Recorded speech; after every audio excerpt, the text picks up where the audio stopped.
Good day everyone. So my name is Raniel Dicaral and I would like to report the standard qualification of License to Exercise Security Profession or LESP applicant qualification. The License to Exercise Security Profession applicant must meet certain qualifications to ensure they are fit for duty.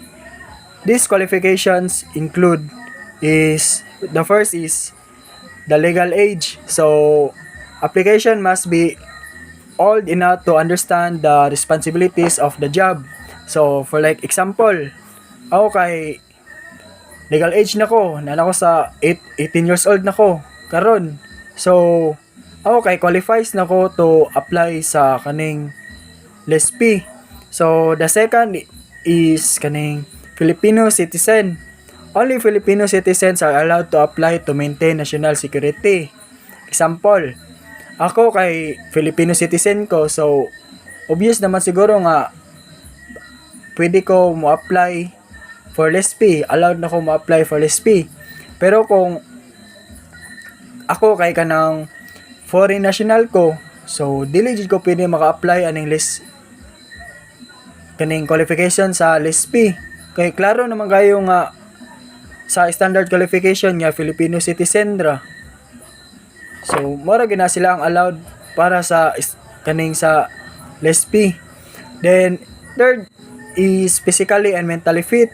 So dapat dire kay ang kaning security personnel kay must be strong and stable to handle emergencies. Dapat kusga ng isa ka security guard kay for like example kanang ma-assign sila sa kanang nagapatrol or kanang sa mga post lang kay wala ginay lingkuray, dapat kusgan ka kanang stable ka na o dapat kanang dili ka basta-basta kapuyon kana og kanang for like example kay kanang ako kay nakapasa ko sa medical o kaning psychological exam, so diri pa lang daan kay mo na ni akong proving nga fit ko ani nga job kaning LESP. Og ang ikaapat is good moral character. Dapat ang kaning once applicant ka kay dapat must be responsible o trustworthy or honesty. For like example, ako kay kanang wala ko'y kuan history of dishonesty or kanang misconduct, making good candidate ko. Ano. Then sa 5 is dapat no criminal record ka kay diri pa lang daan sa standard qualification kay nakabutan na diri nga must not been convicted of a crime or offense involving moral turpitude. Dira dapat no criminal record ka. Security personnel must be law-abiding citizens. So for like example, kanang ako kay convicted ko sa kaning theft before. So wala na kanang wala na, disqualified na ko for applying aning kuan kaning LESP. So diri sa 6 kay dapat complete pre-licensing training ka kanang pinabutan mo lang diri must have complete the necessary pre-licensing training program. So dapat naka proper training ka kay para ensures applicant are ready for the job.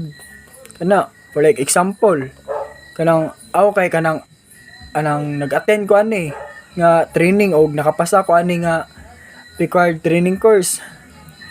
Excuse me.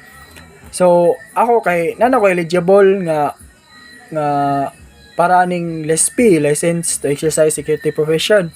So this qualification ensure that only competent and trustworthy individuals become licensed security personnel.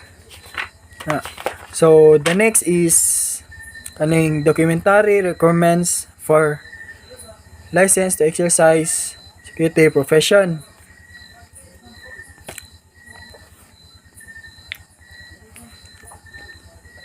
So, the documentary requirements for license to exercise security profession applicants include various essential documents for both new applications and renewals. Based on the kaning gi-provide na nga image is the necessary documents include birth certificate, medical certificate, drug test result, police clearance, and a certificate of course completion.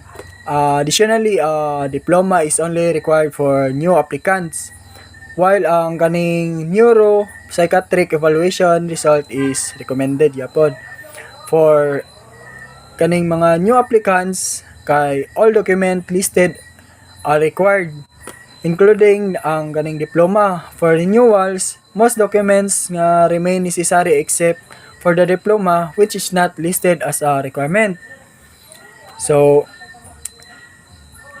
tanan nga nakalist is ensure that security personnel meet the necessary qualification before obtaining or renewing sa ilang mga lisensya. So, these requirements help verify their identity, health status, mental fitness, and legal standing, ensuring they are fit for duty.